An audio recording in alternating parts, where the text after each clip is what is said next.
Crítica é uma defesa. O sujeito que critica, ele está denunciando a sua incapacidade através da crítica. Ele está denunciando uma frustração através da crítica. E a crítica nunca foi e nunca vai ser construtiva. Onde entrar a crítica vai gerar uma dissimulação. Ninguém se transforma porque foi criticado. O sujeito aprende a dissimular através da crítica. A maioria, se não todos, os críticos de arte, por exemplo, são artistas frustrados. Críticos de música são músicos frustrados. Críticos de artes plásticas são artistas plásticos frustrados que não conseguiram se desenvolver na sua carreira e se sentiram aptos para criticar, falar o que é bonito, o que não é, o que é bem feito, o que não é. Por trás de cada sujeito que está criticando se esconde uma frustração enorme de não ter conseguido realizar, de não ter tolerado os passos em falso e as falhas que o outro está cometendo, mas está caminhando. Então, cada vez que eu sentir em mim um ímpeto de criticar, é interessante que eu possa me conter e pensar um pouquinho, de onde está vindo aquela crítica? Será que não é uma incapacidade minha? O sujeito que olha para alguma coisa e pretende que esta coisa seja bem realizada, ele não vai criticar a pessoa que está fazendo a coisa, que está realizando a coisa, ele vai até ali se dispor a fazer junto com a pessoa. Então, dizer para o outro que ele tem que fazer ou deixar de fazer é muito fácil. Ir lá, fazer junto, nem tanto.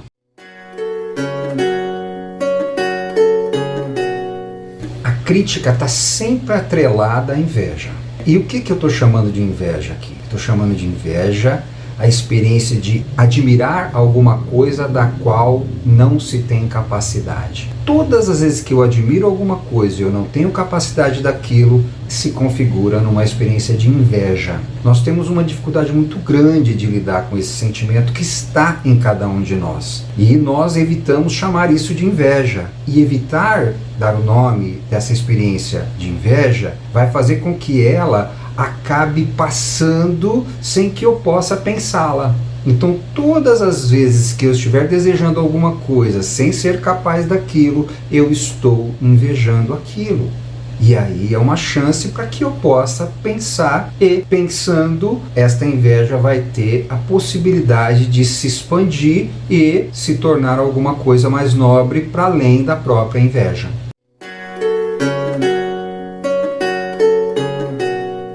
O que pode dissolver a inveja é a autoconfiança, é acreditar em si mesmo. O sujeito ele só inveja o outro porque ele não está acreditando em si mesmo. Ele se julga inferior e aí as coisas do outro parecem mais interessantes. A possibilidade de amar a si mesmo, de acreditar em si mesmo, de reconhecer a si mesmo, aprender a respeitar a si mesmo e se responsabilizar por si mesmo, vem do vínculo afetivo saudável que eu possa estabelecer com o outro. Sem isso, sem chance de dissolver a inveja.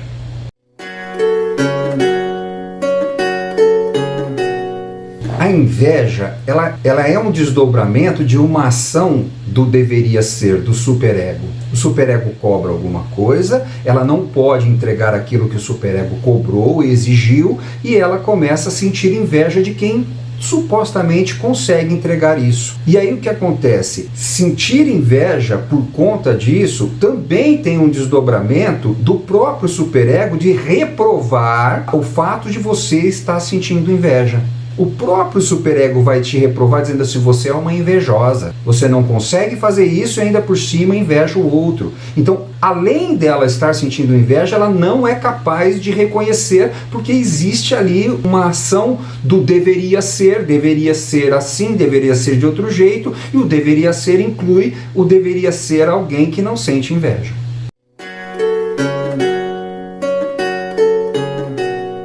é muito simples também a gente ficar condenando a instância da mente que a gente chama de superego. Mas o superego só vai atuar na medida em que o sujeito não estiver acreditando nele mesmo. Quando o sujeito confia em si mesmo, o superego fica quietinho no canto dele. Mas quando ele começa a duvidar de si mesmo, o superego entra em ação como uma medida de segurança para que ele continue caminhando. Então, quando eu não acredito naquilo que eu estou sendo, que é o meu ego, o que vai conduzir, o que vai me guiar, o que vai me impulsionar é o que eu deveria ser, porque senão eu fico parado. Então o problema não é o superego, o problema é a incapacidade de acreditar em si mesmo.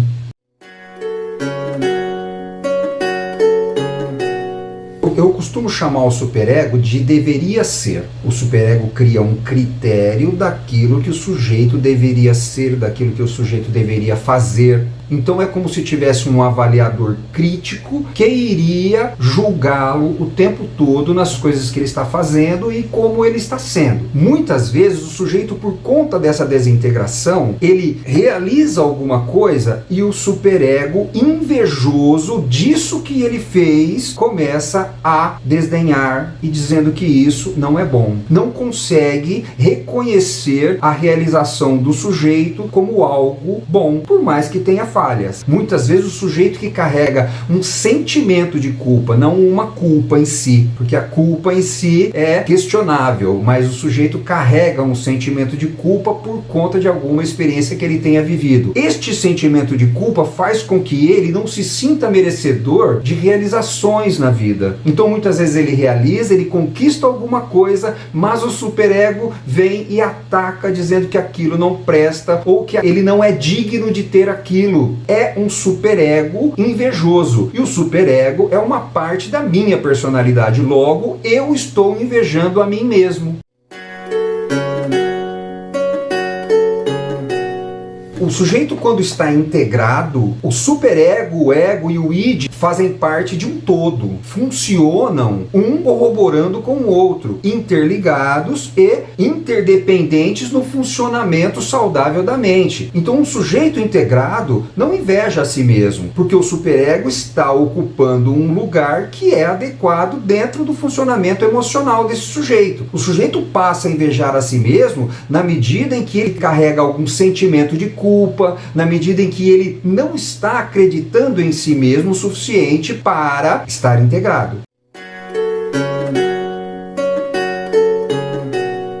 Muitas vezes o sujeito, ele escreve bem, ele fala bem, ele tem talentos, ele tem habilidades, mas ele escreve alguma coisa, depois ele lê e ele é capaz de depreciar aquilo que ele leu, dizendo que aquilo é uma porcaria. Ele faz um vídeo para postar na internet, ele assiste aquilo ali, ele fala, nossa, isso aí tá muito ruim. Então isso é inveja de si mesmo. Ele não é capaz de tolerar as suas falhas o suficiente para que ele possa desenvolver-se naquilo. Ninguém nasceu pronto.